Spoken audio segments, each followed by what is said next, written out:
Welcome, ladies and gentlemen, to another edition of the Wrestling Underground podcast. I am your host, as always, Chad.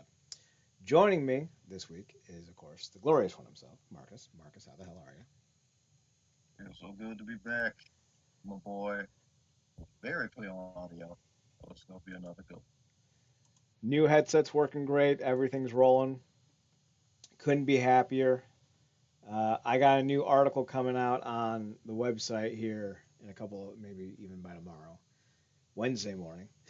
I keep forgetting we're recording, not broadcasting live. It's going to be, and I thought I already did this. I looked at how WCW did Hulk Hogan's first, 6 months in WCW, and I reworked it. And I thought it was still up on the site. We've had a few issues over the last 5 or 6 years, and sometimes we lose some stuff. And I think we lost it. So I rewrote it, bigger and better than ever. That's going up on the website. I'm not a big Hulk Hogan guy. That's not what this is. I'm a big believer in rewriting bad history into good storylines. And I think I built 5 or 6 really good cards that would sell for WCW, with the build-up being eventually Ric Flair, Hulk Hogan at Starrcade for the title, first time ever in a WCW ring. That'll be up tomorrow. Today, I don't know when you're listening to this, so just check out realnerdcorp.com, RealNerdcorp.com. We're gonna plug the site again, but that'll lead us into, in my opinion, one of the funnier stories that we've seen today. Now, I want to be very clear. I don't think discrimination in any way, shape, or form is funny, unless the joke is really solid. I don't want to condone or make light of offensive comments. I believe that if it's not about you, you can't really say for sure if it's truly offensive. I don't want to be that guy that tries to speak for others. I don't like that because I don't like when people try to speak for me. But I'll tell you when the funny part happens. We're going to just go through the facts of the situation. So apparently, last weekend, or last week at some point, NWA World Tag Team Champion Odinson, one half of the, what are they, the Immortals, I think, with JR Kratos. He posted a promo where he used some inflammatory language that some people deemed homophobic. It's been hard to find what he actually said, and we'll address what he actually said here in a second. But the NWA issued a statement saying the NWA would like to sincerely apologize for the insensitive comments made by Odinson on social media. These statements do not reflect the values, views, or beliefs of the NWA organization. We do not condone hateful or offensive remarks of any kind and remain committed to fostering a respectful and inclusive environment for everyone in our community. NWA President and CEO William Patrick Corgan, aka Billy Corgan. Um, Famously, the NWA has had a lot of queer and non cis guys and gals and thems on the roster over the years since Corgan took over. Max the Impaler identifies as non-binary. They've had a few out wrestlers, wrestlers who are in the LGBTQI plus community. They make it a matter of a pride almost to highlight and showcase wrestlers from communities that don't often get a lot of love. So I would understand why they are quick to say, hey, are bad. So I went down the rabbit hole. I like Odinson. I wanted to know what he said because I wanted to know if I didn't need to like him anymore. And it took me a while to find someone, anyone, who was willing to actually say, hey, what did he say? Right? What did Odinson actually say? Well, I found someone on Reddit. So take that with a grain of salt. It's Reddit. Is it accurate? I don't know. But a user on Reddit claimed to know what Odinson said because Odinson had posted it to his social medias before deleting it. And apparently, the promo at large referred to his tag team opposition as gay cowboys. Now, I think this might have been about the Kazanas, I think is what their name is. They're I think they're like the U.S. Tag Team Champions or something. It's like AJ and something Kazana. Their dad's their manager. They're a solid tag team. Nothing to write home about. But it kind of made me like, oh, okay. It's not a great thing to say. But like CM Punk has, said worse, and he's still around. Ric Flair's done worse, and he's still getting jobs. I mean, fuck Triple H. So I'm not gonna say that I'm not gonna say that this was the final nail in the guy's career. After all, before he teamed up with J.R. Kratos to form the Immortals, he was part of the End with a guy named Mike Perro, who is 6'6", 300 pounds, and is very out and very proud about being gay. So I don't think Odinson is homophobic. More just I don't know if Odinson knows the proper way not to be a dick sometimes. Now none of this is funny, but it's about to be. So I wanted to see if we could find Odinson's actual promo. We couldn't. It's been taken down. But I then went to his page. I want to see if I can pause it again. And we went through his stories. And sure enough, he has uh, his ratings for his tag team. Then he had the stuff with Tom. Then he had it looks like an Italian promo for NWA. And then he has this. He has the apology from the NWA up on his Instagram page. I don't know if you guys can see it. Right here, Odinson, right here. And it's not an apology from him. He's not apologizing. The apology is the same apology that Billy Corgan posted to the internet. And honest to God, this is one of the funniest things I've ever seen because he couldn't even be bothered to say, I'm sorry that what I said affected anyone negatively. That is never my intention, and I welcome all my fans to criticize me for being harsh with my language. That was unjust and unright of me, and I apologize. No, couldn't even say, sorry, my bad. Couldn't even do that.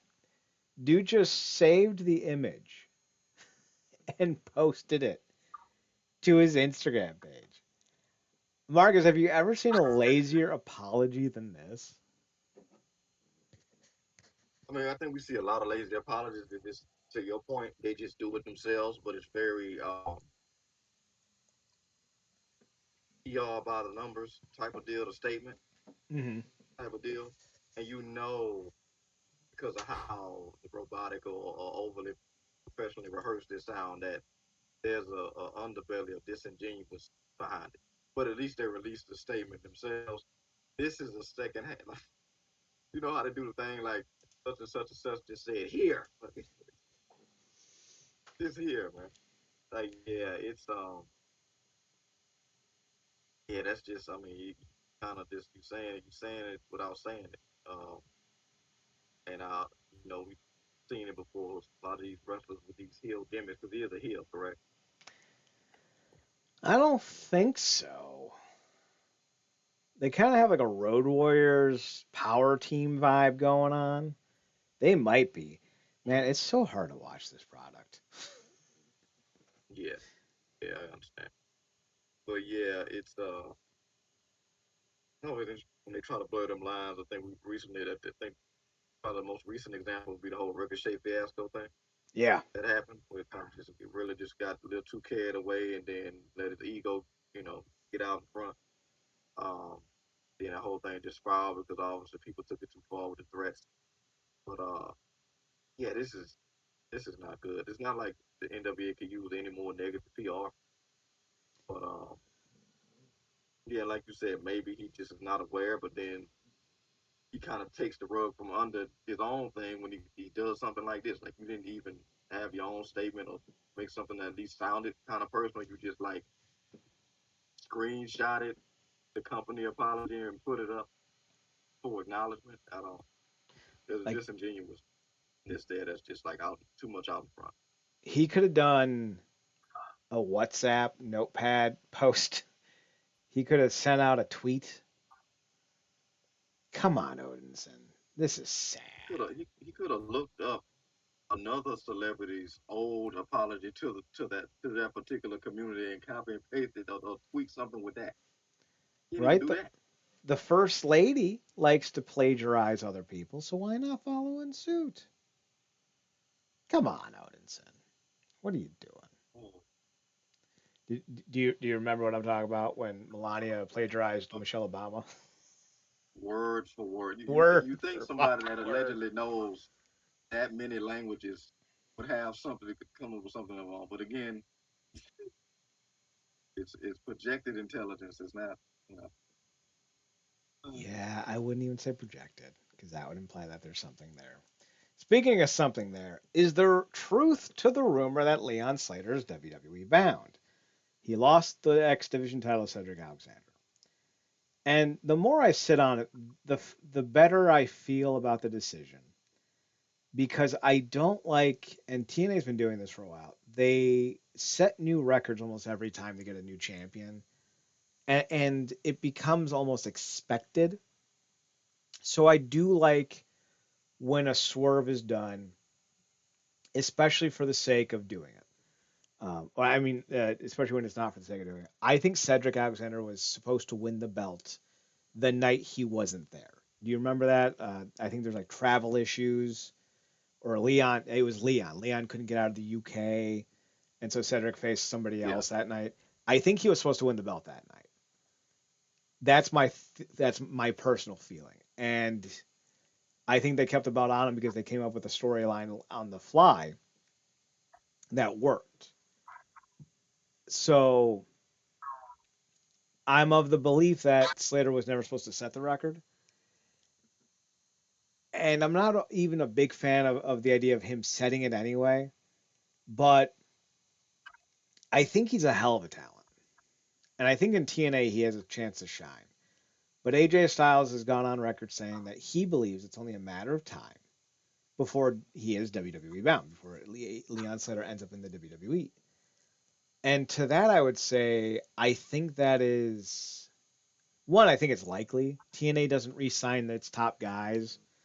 You know, just look around. Josh Alexander, the Rascals, Mike Bailey, Jordan Grace, Deanna Parazzo.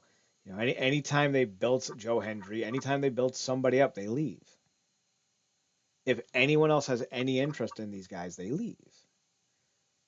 Now, is that a good thing, bad thing? I don't know. I don't know, but it does hurt the overall product going forward, and it forces TNA to have to rebuild and go forward. And right now, it seems like Giovanni Vinci is going to be the guy that they want in the X Division, which God bless it. We'll see how that goes. But I think with this specific instance, I don't think Slater was supposed to win the belt or break the record, and I do believe he'll be gone come the fall because apparently his contract is up sometime this summer. And I feel like if he does leave, he's not going to reach the heights he could have if he stays in TNA. I understand guys getting paid what they're worth. I understand that. I do. And I'm of two minds. I believe you should always take care of yourself financially because nobody else will. We know in this world, especially in this country, that a company will throw you out with the water and the baby and the kitchen sink if they think they can save a buck. I don't blame people like Perazzo or Alexander or Grace or the Rascals or whomever for leaving to make more money. Being a fan of TNA, unfortunately, you will always have to deal with the fact, at least with this current ownership and regime, that once a name gets big enough, they're going to get poached. There used to be a time when TNA would pay their guys enough money to stay. We no longer live in those times. I think Slater will go to NXT, and I think he'll become just another body. And I think in 10 years, we'll be like, oh my God, remember Leon Slater? He was so good. And you can sit there at home and be like, no, that's not going to happen. And I'll point out the fact that for the last 15 years, that unless you were a one of one kind of guy, and I mean like someone who was really in close with management, not a good talent. We're not talking about talent here. We're just talking about good with management. You are not going to be on the next level, especially now with so many of these developmental talents coming from the WWE, in in-house development team. Your Sol Rokas. It's not as likely that a indie talent star like Leon Slater becomes the next Rey Mysterio because he now not only has to compete with all the other indie wrestlers that the WWE are signing, just so AEW and TNA don't have them, but he'll also have to compete with the people that the Performance Center are producing because those are the guys the WWE wants to push to the moon because those are de facto their guys. And I think Leon Slater will kind of go the way of Apollo Crews slash Uha Nation. I cannot Um, tell you guys just how good when he was signed by the company, Uha Nation slash Apollo Crews, we're going to call him Uha though, was viewed on the indies. A lot of people saw this dude, especially when he was, I think it was like either Zero One or Dragon's Gate. He was going out there and putting on these huge fucking bangers, had a great fucking entrance. Came out to that, I think it was Genghis Khan or whatever it's called. And he just had an aura, a vibe. The dude felt like an Ultimate Warrior type persona who could wrestle, didn't get blown up real easily. And then the WWE just made him a smiling black ball dude, and then tried to make him Nigerian. And that was the only two things they did with him in 10 years. And I remember that, and I think to myself, that's exactly what's going to happen to Leon Slater. They're not going to have anything for him. They're not going to give him any type of interesting gimmick. Leon Slater's not a great promo to begin with, and now you're going to the promo, landscape, and I think he's going to have a hard time getting over, especially when he's going to go to a company where there are like 5 or 6 or 7 or 8 guys just as talented as he is in the ring at any given time, who also aren't being used and booked well. So if that is his career trajectory, God bless him, good luck, but I don't think he's going to find success there. Marcus, do you think Leon Slater will find success in the WWE? hard to say. You just never know with a crapshoot. He definitely got the talent to, but we just got through talking about all the foreign talent that they wasted, who you really didn't need to do anything but plug and play. They found a way to mess that up. Um, yeah, I mean, look, the company has mastered the art of breaking what's already fixed, and it's sad. Like I said, you just never know. Like it's really a roll of the dice. I commend anybody, like you said, for knowing their worth, putting themselves in position to get their worth, um, and never backing down off that. Because in this life, you have to, like you said, the best advocate that you have for you is you. So you really have to, I commend people who are, younger than we are coming up that can grasp that concept early and really take advantage of it for their own benefit. But we talked about this before. It felt like they did the same thing to Slater that they did to Hendrix. Mm-hmm. Kind of like one of our favorite movies they did. They pup inserted him. You know what I mean? Like on Brink when they was trying to Mm-hmm. get him to come over to the other team. Yeah, yeah, Yeah. yeah, yeah. So yeah, they lead pup inserts come over to such and such a cheetah. Come on, man. And it's like I get it, especially if he got that the WWE sparkle in his eye from childhood, and now he got the new set of chompers, and he's been practicing. I've been more and more impressed with him on the mic, in certain instances, but it does feel like they kind of long played it with the getting him getting him spots in WWE, putting him with Javon, somebody that also equally high on. Um, that also was a test run for them to see how he would be, and to top it all off, they put him up against their now go-to guy, who they putting over Brock Lesnar and over Finney. Mm-hmm. Gave him a title shot. So I feel like they kind of long spoon fed him uh, the situation, and I can see him going to NXT and doing well for himself. Now, I don't know how that's going to translate to the main roster because it's always a weird thing. But if the young man goes, I personally would want him to stay. I think that to your point is I think there's more of a healthier road for him to gain traction and momentum and success in TNA. But that if he got that ever since I was a kid, WWE twinkle in his eye, you can't really stop it. So I get it with him, and he's young. Not necessarily anybody else on the roster. I would recommend that course of action to Yeah, I would agree with that, especially when you think about the WWE is just so finicky right now. Like there are rumors that they're going to bring back Baron Corbin, right? And you hear that and you're like, really? Of all the people in the world, it's Baron Corbin? Really? So I'm curious as to what their hiring criteria is right now yeah, and what they're looking for in talents, and if they're just trying to sign guys so other places don't have them. And if that's the case, yeah, I could see them throwing 400,000 a year at Leon Slater to get him out of TNA. But I also wouldn't be surprised if in 4 to 5 years he gets cut and everyone's like, "Oh my God, Leon Slater's still there." Remember when he was so good in TNA? So yeah. I mean, we talked about it with the Jordan. Jordan is one of the top talents in wrestling. Period. Not just hmm women, hmm and you never know it. I know people talk about like nobody's heard of her because she's from TNA. Nobody's hearing about her now yeah, at all. So like, what are you talking about? Like you got to get that WWE brain rot and do something about it because it's like just because they're in a bigger pot, like WWE has mastered the art of being able to feature somebody every week, and that person still not gaining any momentum or traction towards anything relevant in terms of story or productivity towards the championship. Like it's an actual skill that it comes off from doing that. But they jump for the money and the brand name. And then you look up and it's been 4 or 5 years and you haven't really done anything, and then you're talking about you kind of had the love of the game sucked out of you. But like you said, that's the trade-off. You want to get what you're worth, but you also want to do what you love at a high level. Now the level's allegedly high in WWE, but like I said, she's never gonna be able to have a match in WWE like she had with Tessa. They were trying to hmm knock each other's head off.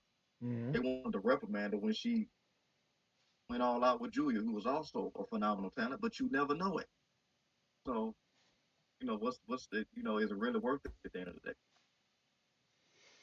that's something that Leon will have to answer himself. Speaking of answering things themselves, Adam Copeland and Christian Cage have won gold in AEW together for the first time since 2001. 25 years, probably close to on the day. This was a cool moment. The match itself was fine. It was definitely watchable. I think Cope and Christian are still pretty good despite being in their 50s and for both having pretty bad necks. I think FTR is one of the most overrated tag teams of all time. I think they're an off brand version of the Brainbusters, and that's not a compliment. And every time they're on TV, I'm like, oh my God, I'm so bored. But they're clearly buddy buddy enough with Tony Khan that they keep getting these opportunities. So it's like, all right, I personally am going to lament the fact that AEW and TNA are, you know, far from friends at this point in their lives, in their franchise careers, because I would love to see, Copeland and Cage at this point in their career go 1-on-1 or 2-on-2 with the Hardys. I think that would be such an intriguing match. And while I know some people weren't too high on the Team 3D Hardy Boys match from Bound for Glory this past year, I thought it was the best of what it could have been. Bully Ray's not exactly a nimble athlete and never really have been. Devon was like a year or two removed from having a stroke. Asking them to have a better match than what they had, I think, was going to be nearly impossible. But I also think that Christian and Cage can do, or Christian and Edge can do a better job at this point in their lives because they've been working on this planking device. I don't know if you've seen this. They've created this planking board that they think will help rejuvenate older males, and they've attributed it for one of the reasons why they're in the shape they are. So clearly, health wise, even though their necks are probably worse than Bubba's and Devon's, I think physically they're in better shapes. You know, Cope just looks fantastic. The former Edge looks fantastic despite being 50 or 52. So I feel like these two would have a really great tag match with the Hardy Boys. But Marcus, would you ever want to see one last match between the Hardys and Cope and Cage? Absolutely, and I think it's instant. It it's the very definition of a no-brainer, particularly with everything that we've seen. And I think Khan is a businessman, and obviously, why am I blanking on the guy's name from TNA who runs the Garcia? Silva. I Yeah, think his thank name you. is Carlos Silva. Thank you. Yeah, Carlos Silva. Silva and they're both businessmen. I think if you can make this happen, I think, like I said, it's a no-brainer. And you know, you and I have ability to kind of step back, not dabble in any of this tribalism, and really just even appreciate the fact, first and foremost, that any of these guys can get in the ring and go with everything they've been through. Hmm. Like I said, poor Jeff has had so many, many dark side of the rings in his life that he could not be here right now. Same thing with Matt, depending on you go back and look at some of them scenarios. Like I said, Devon was coming off a stroke, and God knows what's going on in Bully's personal. So the fact that they are in any physical condition to do even half of what they did, I think is incredible. I think a lot of times people just put the nostalgia goggles on and they want what they had and not an appreciation of what they got in front of them. And like you said, that was about the best version of what we could have got from them. And thank God nobody came out that match, um, more worse for wear than they already were. But Hmm. yeah, I think it would be a no-brainer for the Hardys and what they could do in regular style. They could have them dabble into the broken universe of it all. They could have a lengthy program, really across both shows. That would be the dream scenario. God forbid, there's equal footing on both brands. And really, set something for the ages up. Because to get away from the Bucks and the FTRs of it all, we get it, we got it, we're good. Like this is something that they could do. I think could really, I just please everybody on both sides. But again, it's the business end of it, and a lot of times when you do deals like that, TNA gets the raw end of it, unfortunately. Unfortunately, yeah. Speaking of unfortunate, though, in 2020, there was apparently a push to well, I shouldn't say but to bring back, to reboot the New World Order for the 2020 Thunderdome era. Now, you would think, well, we saw WrestleMania 2020. We saw John Cena with an NWO shirt and he was strumming the belt at WrestleMania. We all thought, hey, that could be something cool. We could like that, and maybe bring a Randy Orton. Maybe you plug a up and coming tag team in there. Maybe the New Day. Well, the idea had supporters to the point where they even named who would be in the new group. And Marcus, I'm gonna be honest with you. I would rather have COVID killed every single person in the world than seen this come to fruition. I would rather an extinction level event wipe us all out than be forced to see this foursome under the iconic NWO branding.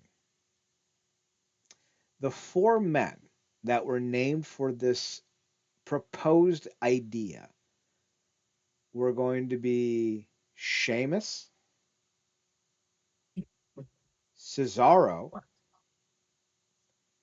Shinsuke Nakamura, and then the great Lars Sullivan.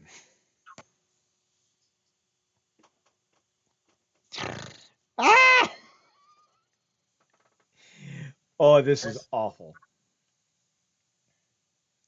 uh, Yeah. So apparently, this came from the Public Enemies podcast where they interviewed former WWE writer Chris Dunn, and he revealed the lineup as stated. When asked, each one of you can guess one person from the Thunderdome era who would make sense for the NWO. The hosts threw out Austin Theory, Roman Reigns, John Cena, and Finn Balor. Now that would have been fine. I don't think that's your best NWO foursome, but Finn Balor was the original leader of the Bullet Club. John Cena was just doing the NWO shirt at WrestleMania. Roman Reigns was the head of the biggest heel faction.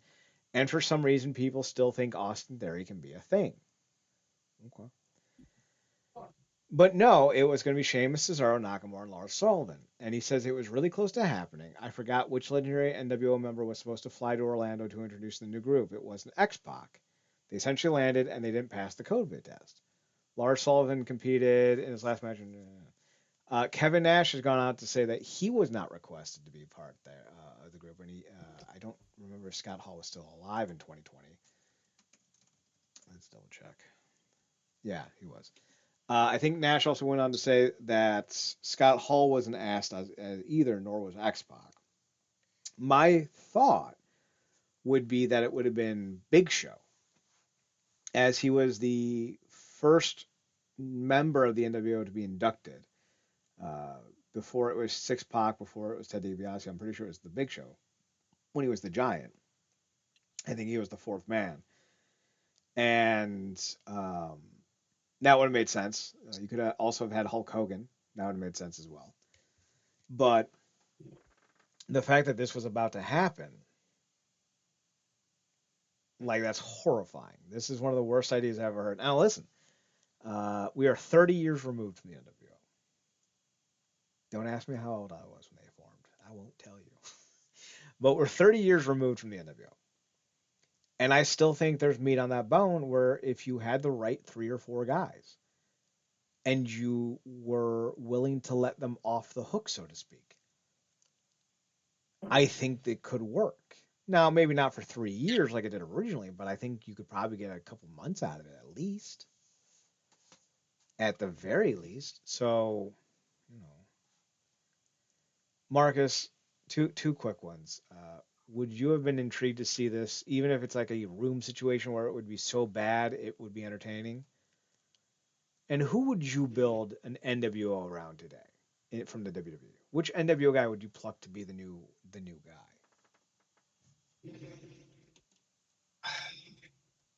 No, like they why Sheamus and Cesaro should have worked, but they made it work, right? New Day was dead on the arrival and they made that work. I think they kind of got it in their mind now if they throw something at the wall hard enough and let it stay there, that it'll stick and kind of become its own Picasso type of deal. That Hmm. sounds like that. That setup sounds like a Power Ranger season where everybody, all like three of those guys are like the generals, and Lars Sullivan is the monster of the week.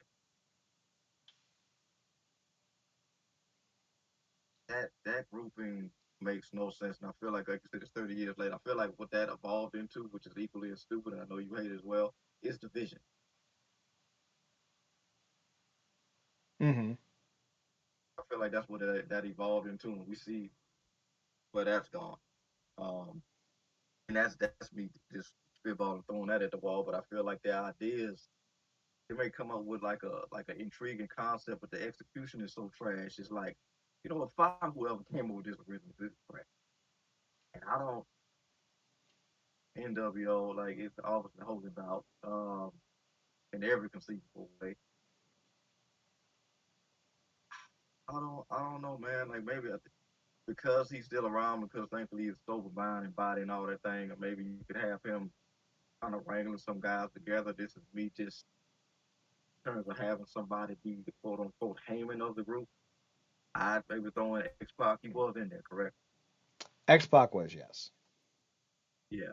So I'd probably have Pac of sound mind and body, because obviously he's definitely of sound mind. He was the only person that had the balls to call out the fact that they freaking had Rollins and Fiend go to a damn no DQ in a Hell in a Cell. Um, so at least got somebody with a functioning brain. So that'll probably be as far as I take it right now. I don't know if you want to do something with Nash. I don't know what he is either health wise. Obviously, sadly, most not here. So I'll probably just start with X Pac and maybe work it out from there and let you kind of handle the booking of the soldiers or bringing in of the soldiers. But even still beyond that, I don't trust this company to get none of this stuff right. None of this stuff right. Like their judgment day should be done, and they still bringing that on for dick God. I don't disagree. I think if we had the ability to pen it, right, I would book it around John Cena turning heel for the first time. And then I would find just two of the most dastardly bastards I could find. And I would build the idea around Cena basically being told, you can't do this anymore. Like, John, we're going to ask you to slow down. We're going to have you do some marquee matches, but, you're not getting any more world title shots. You're too old. And in 2020, he was too old. His retirement run in 2025 was a disaster because he was already 5 years past his expiration date. But I think if you can get him a year or two of consistent television, I think Cena leading a reformed NWO that is full on trying to destroy the WWE. We're talking like, remember how Braun Strowman was used flipping over trucks and shit and how cool everyone thought that was? If you let John Cena throw a Molotov cocktail into like a WWE production truck and burn it down for real, I think you'd be able to sell this guy as a new heel, and I think you'd be able to sell him as the new face of the NWO, and you could go from there. But like you would need to do something truly dastardly, make this dude the Antichrist of the WWE, have him win a title, preferably whatever one's the biggest one on the brand at the time, and you basically just have him become like a fucking arsonist, gang member wannabe who's beating up people and hurting people. Maybe he recruits Bobby Lashley. Maybe that would be a cool one. You get the Hurt Syndicate involved as the tag team of the new NWO. Two guys who just like to hurt people. I think there's money there, but also you would need a damn good writer to make it happen. I just don't see it happening. Yeah, you really have to because the flipping of Cena has got to be. Obviously, he's committed. We saw how much he was committed with this heel turn, like you said, which is everything around it. I mean, it kicked off the turn, the moment was cool, but everything around it, the rock, the rapper crap of it all, it just didn't. He literally had to put everything on his back and carry it after that. So you really have to have a rider with some real concrete foundation. Because Cena can get it done, but you got to give him something to eat. So it's and then it got to be consistent. All this funky back and forth 50-50 booking. You want to come off dangerous, but you still want to be appealing because we want to sell merchandise, that third and all that. You got to throw all that stuff to the wind, particularly when it's being led by somebody who essentially had this thing happen to him some 10 years ago with Nexus. It would have been a nice way You to got the rebound right, from that. yeah, which if you got the right rider, you can have that play into it. But these folks only like their dog history with these superstars when it's convenient. So it's like, That's the WWE for you. Speaking of WWE, not everyone is a fan of those in power. Over the course of the last few years, MVP has taken some not so subtle shots at Triple H. Tried to play it off once as, oh, not a big deal. Then he's like, no, we don't get along. Well, he's finally pulled off the facade and has gone full bore into him. MVP was on the Marking Out podcast, and he went into the details of his relationship or lack thereof with Hunter Helmsley, aka Paul Levesque. Goes on to say, I made up my mind. I don't want to be here anymore. And if Triple H is in charge, then I definitely don't want to be here because I don't like Triple H. I don't respect Triple H. Buddy, same. I think he's a coward and a liar. Woo-hoo. There have been many situations where he was dealing with Bobby where he didn't have the balls to tell Bobby the truth about creative. I tried to tell him, and it was always, I'll get with you in a little bit. The few times I got there, got the chance to get him in his office alone, he calls somebody. He didn't want to be alone with me. I don't respect that. I'm a professional. Tell me how you feel. There are a lot of people throughout my career that I have worked with that I don't like. We're making money in business. When I saw the political rise, and I said, Bobby, Triple H ain't for us. Triple H won't even talk to you. Triple H wouldn't give Bobby one-on-one time. What's my direction? What am I doing? Triple H always had something come up. Other people had all the access they wanted. I'm not surprised. The conversations about Triple H have been that he's not exactly fine with certain types of people. I won't say who. You can know who. You can believe who. You can insinuate who. You'll probably be right, but I'm not going to say it. So I'm not surprised that MVP, who may not be of the people that Triple H is rumored not to be a big fan of, has issues with the guy. Mark, does any of this surprise you?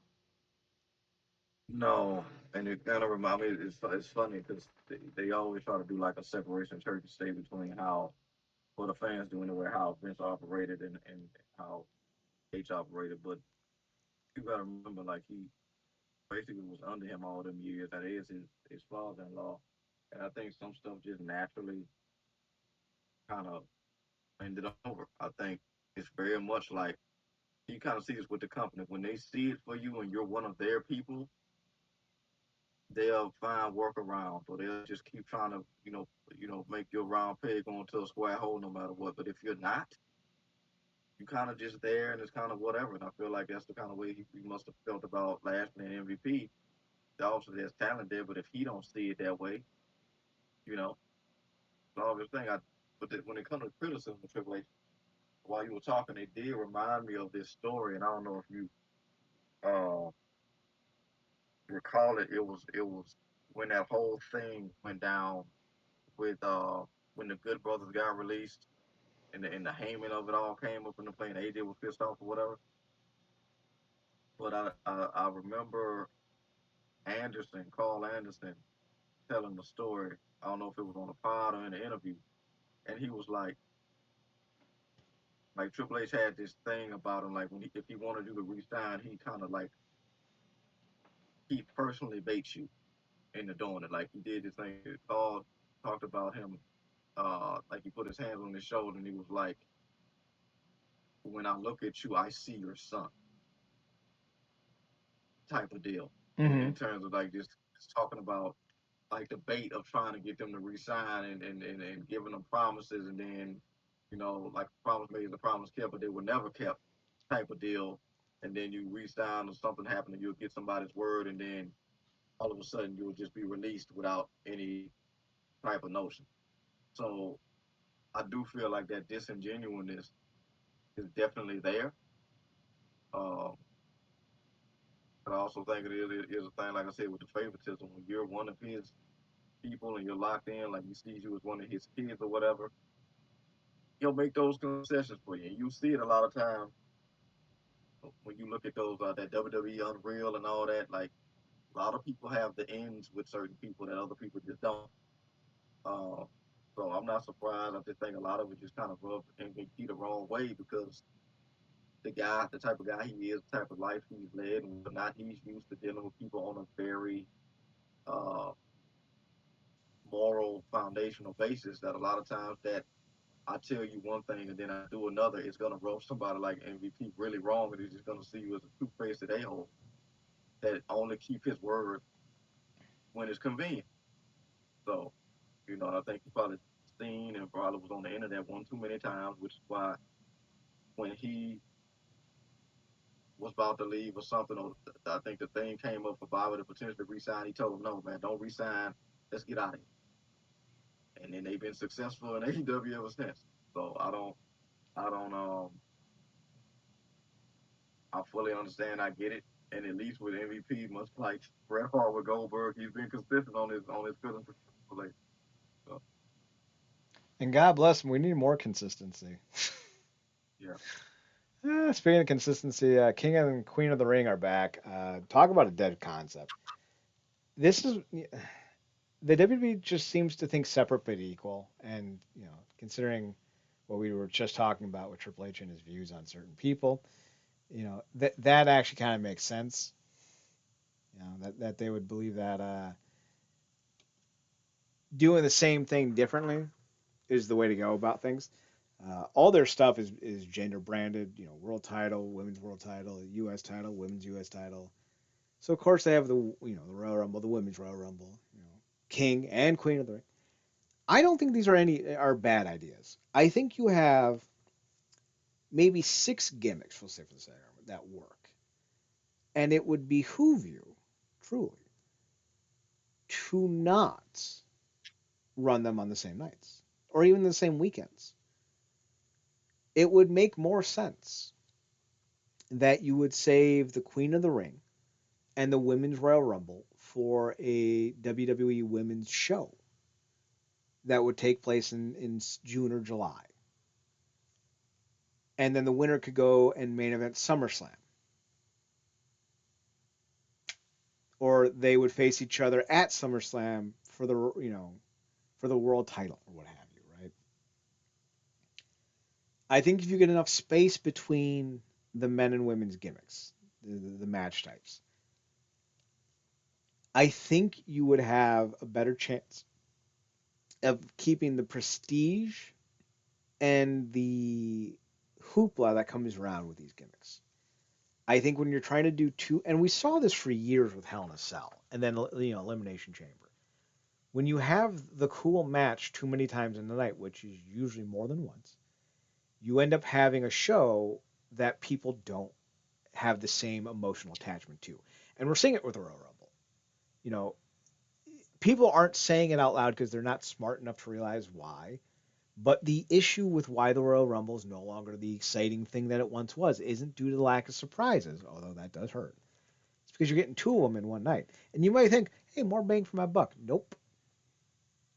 It subconsciously erodes away at the excitement that you have for the event. And I think we're seeing the same thing with the King and the Queen of the Ring brackets. I don't have an issue with a women's tournament. I think the issue is that instead of doing it either 6 months apart, where both concepts can thrive and vibe on their own, or instead of trying to do it every other year, where this year we'll have the women's Royal Rumble and the men's King of the Ring, and next year we'll have the men's Royal Rumble and the women's Queen of the Ring. We instead they try to do the separate but equal nonsense. And when you do that, all you do is you end up depreciating the value of these concepts and gimmicks on their own. It used to mean something to win the King of the Ring. It used to mean something to win, the Royal Rumble. You were guaranteed to go to WrestleMania in the main event. Now it's like you might get the IC title depending on how we're booking this week. And when that's your consolation prize for winning the Royal Rumble, it's like where the fuck did all the prestige go? And I think running too many ideas that are similar back to back, same nights, ruins the vibe. Marcus, do you agree with my stance, or do you think they're good to be doing the men and women stuff at the same time? No, you're right. If they're not going to be creative enough to come up with concepts exclusively for the women as opposed to what's always been there for the men, and like you said, they need to space it out. And all I could think about when you were talking about that, running their concept ragged, because it's too close together, particularly on the same show, is that it made me think of the saying like the comparison is the thief of joy. Mm-hmm. That's really all it comes down to now. Like just the fans not even necessarily appreciating what they get, which a lot of times ain't much because of the booking. But it immediately goes to a comparison thing, and that just really kills the overall vibe of just breaking things down on an individualized basis. And that don't really do anything, particularly because a lot of these times this talent does put in the effort, but it's like it's the people you have in there. It's the stories within the match that you could tell, what you should always be telling in the Royal Rumbles. That's what also made them so great.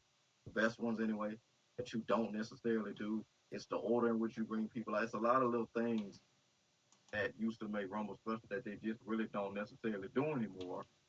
Um, because again, the companies become about quantity and not quality. Hmm. So you know, I think it could be greatly aided by what you said, but they don't really want to do that. It's kind of it's the consistency or the laziness that really doesn't turn anything out. On top of the way that they do these shows now with the over ads and the it's an undercard on quantity, but it's an over ad situation. So it's just screwing everybody on both sides. Like I said, the way that they book the stuff, it's like maybe you get the IC title this week, maybe you don't. Depends type of deal. It's not that you've been building to this moment for months, and it makes sense for this person to win here, as opposed to dragging this out two pay-per-views too long, so it don't have a special moment that it could have had when the person eventually wins it. It's a lot of dominoes that they just really don't care to knock down anymore. But again, it's that brand name, man. As long as you can stick with that brand name, you'll be all right.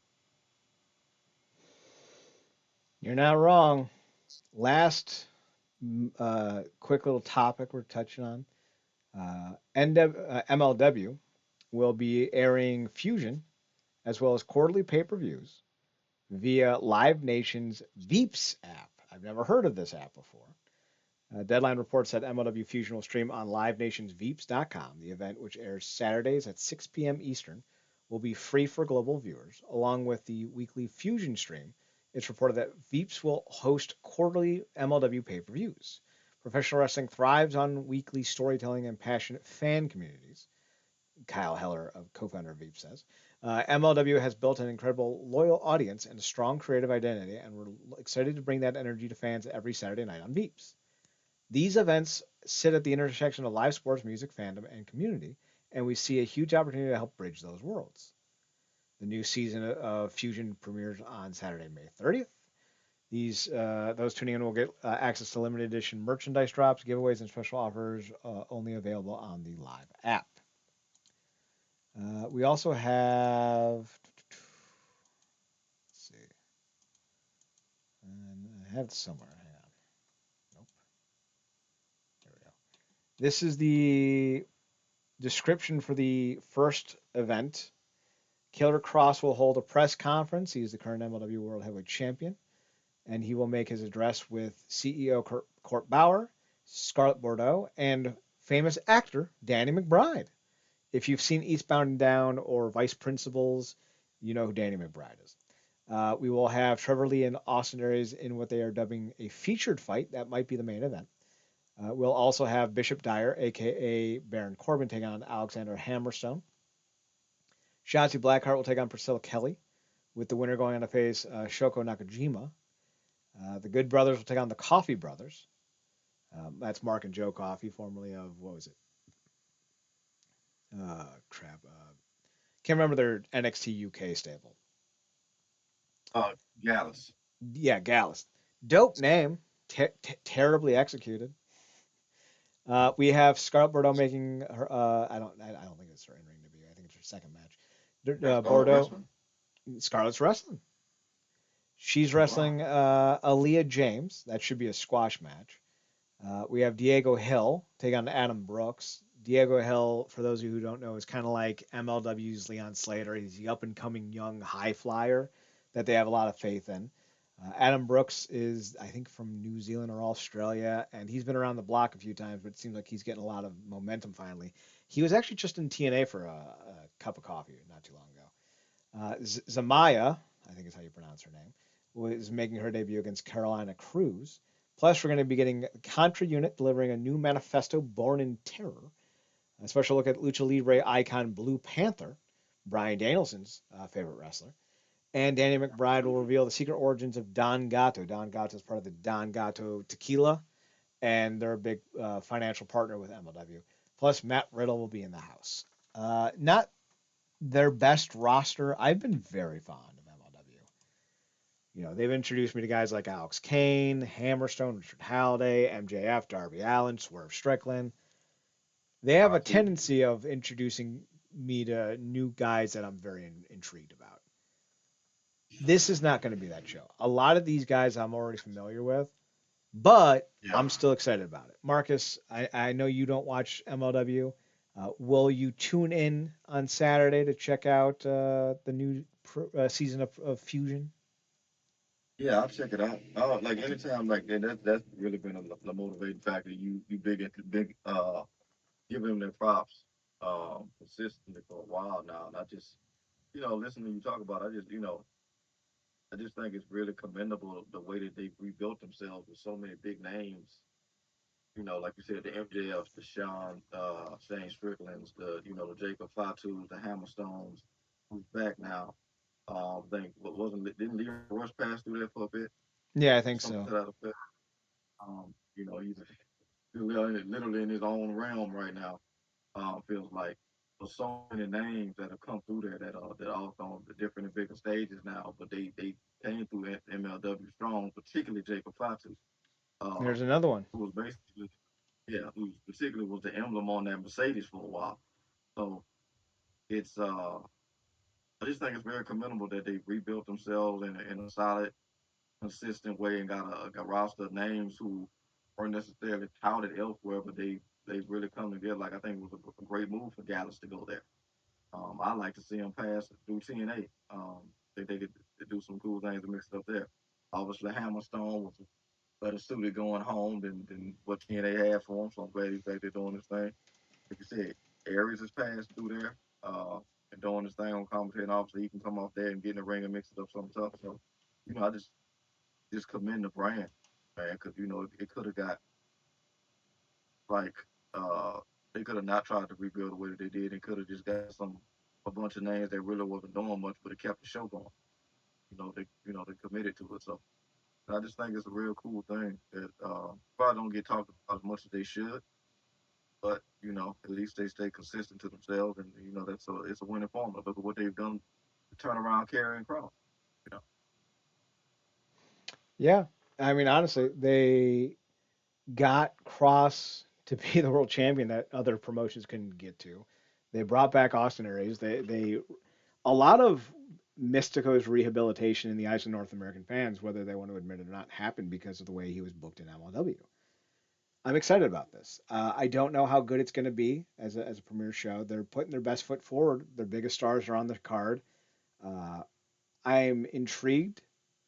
And just so you guys know, it's going to be available on three different outlets. YouTube will be airing the event at 6:05 Eastern Standard, so 7:05 your time, Marcus, um, or 5:05 your time. Sorry. Veeps will air it at 9 p.m.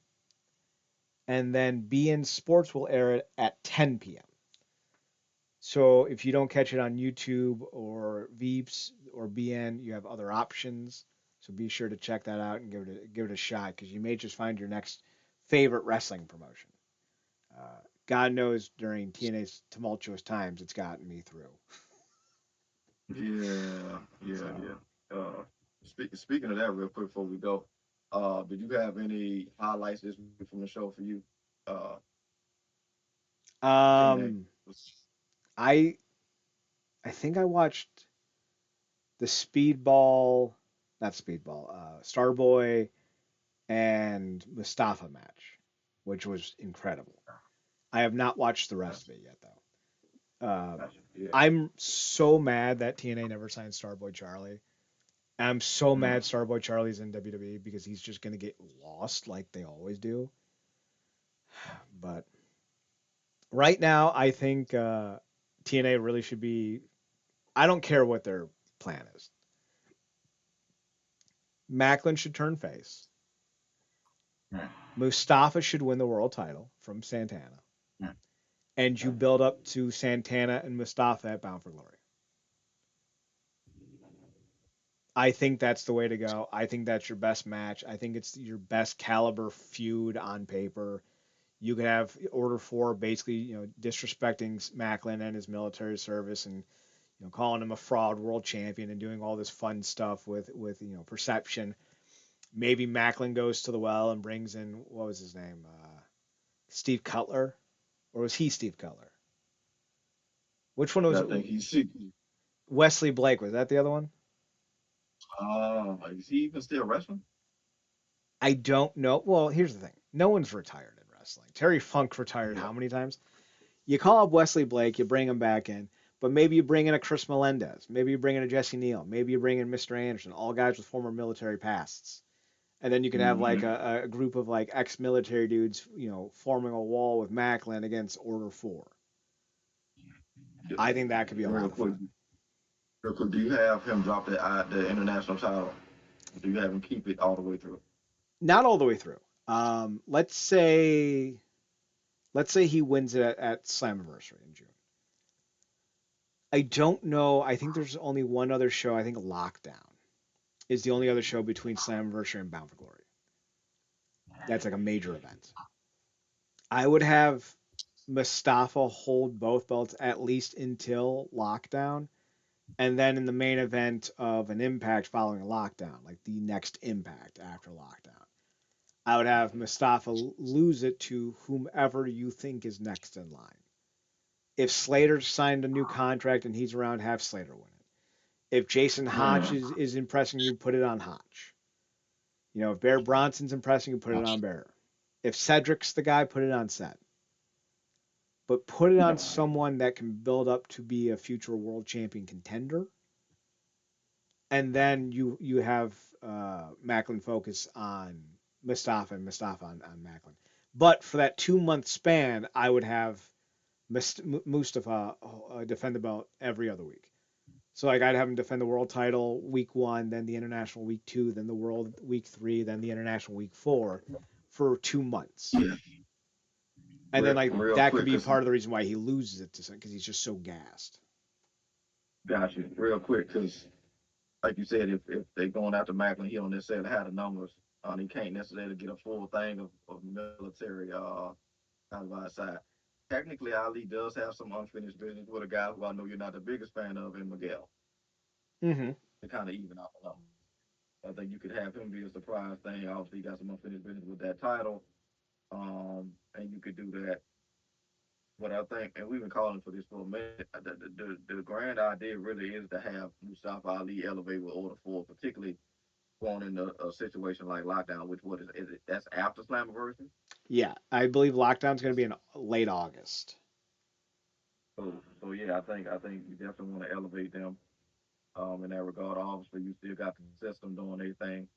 Um, the hardest could always rally like a TNA front line, a TNA broken front line, if you will.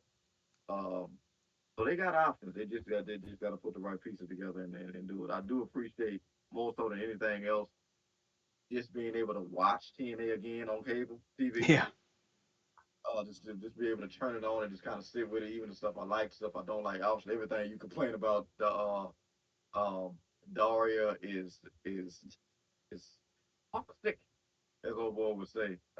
It's just not good. But everything else, I can find appreciation with, and I think Santana has just had two uh show stealing matches with Swan and running it back with Macklin. So he's another one that I hope resigns because I just don't think he's going to get that type of billing elsewhere the way that he's doing it. I think this is the reign. I think he's having a reign this time that he wanted to have the first time. hmm. So hopefully they're able to lead him into something good uh, coming up on these events. So there's two names that I would like to eventually see pop up in TNA that I think are realistic. One is Parker Bordeaux. I was a fan of the kid when he got signed by WWE with just his athleticism and raw potential. He failed.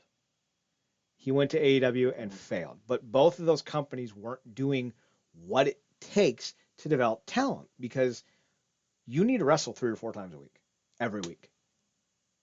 He's doing that. He is doing that every single week. And he's going out there and he's wrestling in any promotion that'll have him. He's not putting on, fucking Ricky Steamboat bangers, right? But for a big man, he's putting on some decent matches and he's getting some traction.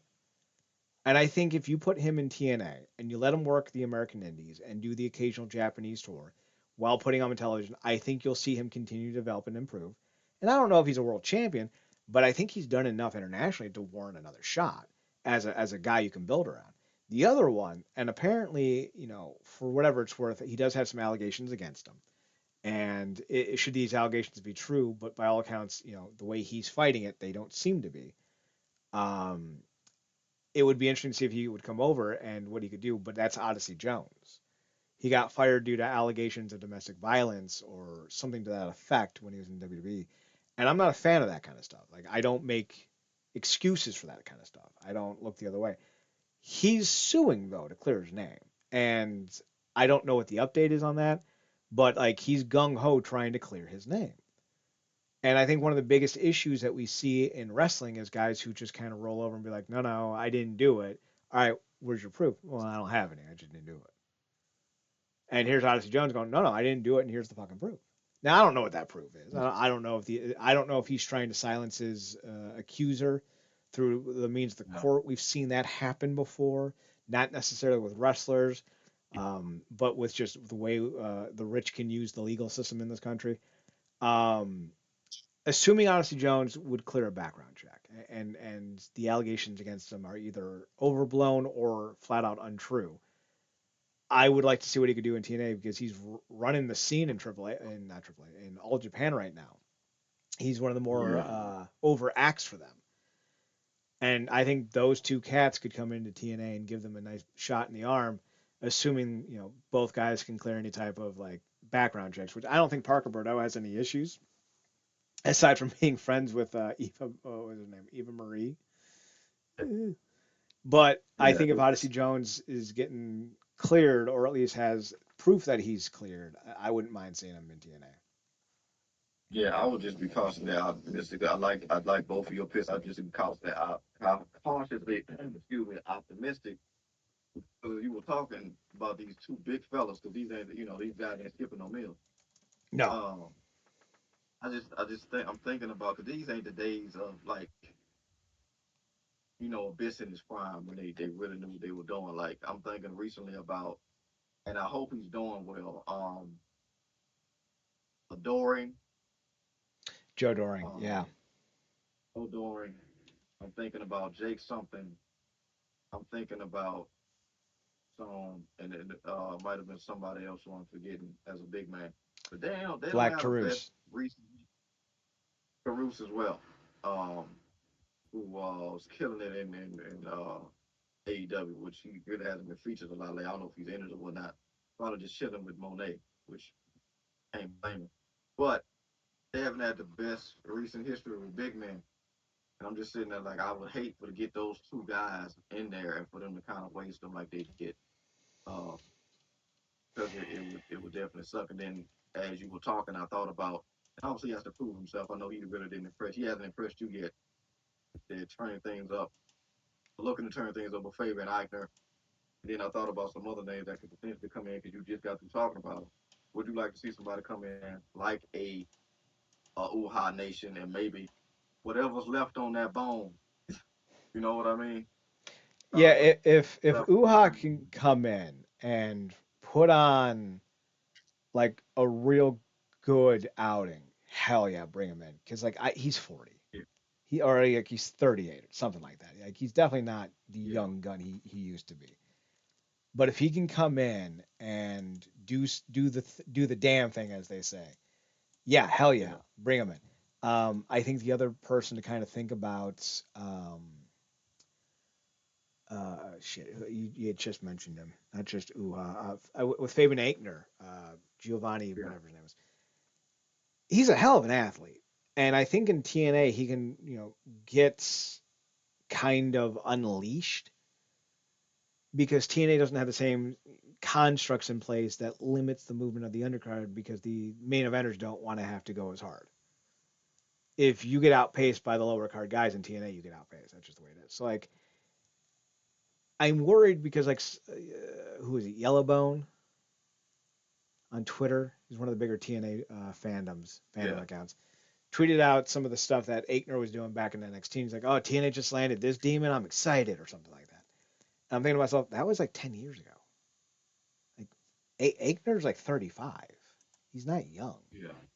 and he's not going to be doing what he was doing in NXT. So like, I don't think anyone should. Like, he's going to be 36 this next month, 2 months from now in July.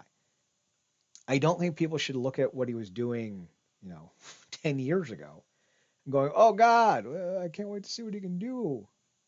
No, he was doing that shit in 2017, guys. Come on. Yeah, and also he was a hell of a tag team with Ludwig Kaiser. But again, of those three, obviously Gunther was the standout. Hmm. Um, and to be fair, I don't necessarily know if Ludwig wouldn't be in the same place in terms of being released that Aiken is right now if it's not for this Americano gimmick, which is getting over gangbusters in AAA.